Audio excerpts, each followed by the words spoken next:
Hello friends, welcome back to the new video. In this video guys, I will show you how to hide photos in Vivo phone guys. Photos guys, you want to hide your photos in Vivo phone, so guys you can hide it.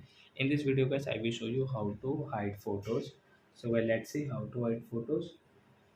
So first of all guys, open your this Google file guys. If you have guys this same Google file, so guys you can hide your photo easily.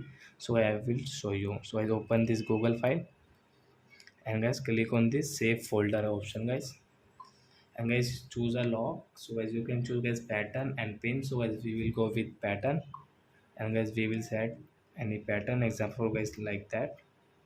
Again guys same pattern guys, 5 dot guys it's showing. Try cannot at least 5 dots guys we will have to take. So we will take this one pattern. So guys next guys got it, and guys come on your guys images. So as which image guys, example guys I will show you this guys 3 images guys we will hide. Then guys you can see this 3 dot option.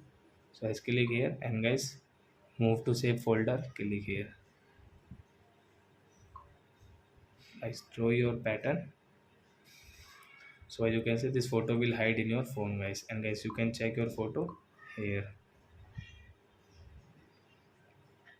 So I hope friends you have understood how to hide photos in Vivo phone. So that's it guys, thanks for watching my video. Now we will meet on next video with new topic. Before guys, please go and like and subscribe my channel. Bye bye friends.